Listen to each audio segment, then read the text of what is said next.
Halina't ating balikan ang insidenteng pagsuntok ni Michael Jordan kay Steve Kerr sa isang practice na nagdulot ng matinding pagsisisi para kay Michael Jordan.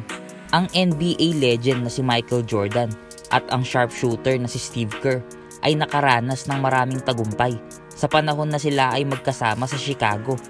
Naglaro sina Kerr at Jordan ng 231 games sa 4 na season na sila ay magkasama mula 1994 hanggang 1998. Nanalo ang Chicago Bulls ng 3 sa 6 na titulo ni Jordan sa mga panahon na iyon noong 1996, 1997 at 1998. Gayunpaman, hindi palaging maayos ang relasyon ni Jordan at Steve Kerr dahil nagkaroon ng ilang pagtatalo ang dalawa, kabilang ang isa na nagresulta sa pagsuntok ni Jordan kay Kerr.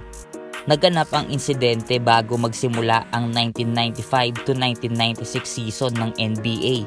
Habang nagsasanay, sinuntok ni Jordan si Kerr sa mukha sa hindi pa malamang tiyak na dahilan. Matapos tumayo ni Steve Kerr sa kanya, si Jordan ay pinaalis sa practice ni Coach Phil Jackson. Kalaunan ay nagpahayag ng pagsisisi si Jordan sa kanyang mga ginawa. Sa isang talata mula sa aklat ni Phil Jackson na 11 Rings the Soul of Success, binanggit ni Jordan kung gaano siya katanga para suntukin ang teammate na si Steve Kerr. Pagkatapos ay sinabi ni Jordan na alam niyang kailangan niyang magpakita ng higit na paggalang sa kanyang mga kasamahan sa team.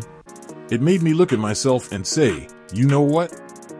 You're really being an idiot about this whole process. I knew I had to be more respectful of my teammates, MJ said. Nang maglaon ay nagsalita si Michael Jordan tungkol sa kung paano niya tinawagan si Steve Kerr kasunod ng pagtatalo upang humingi ng tawad.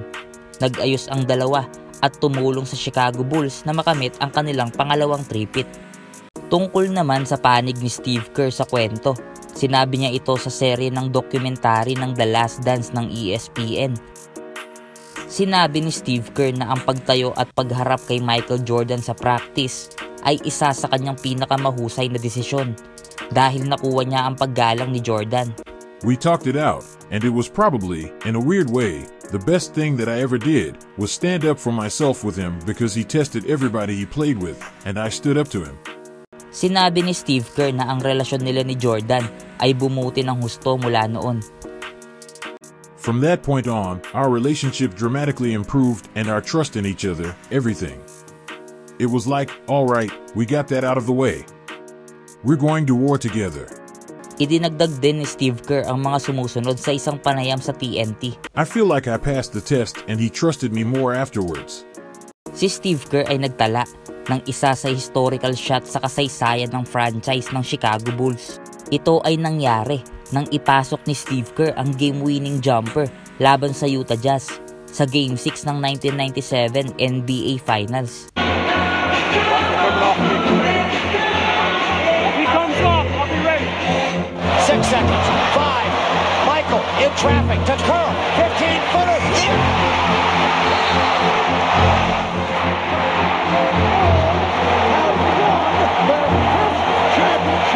Kaya sa pagitan ng feisty personality ni Steve Kerr at ang kanyang sharpshooting ability, siya pala ang perpektong teammate para kay Michael Jordan.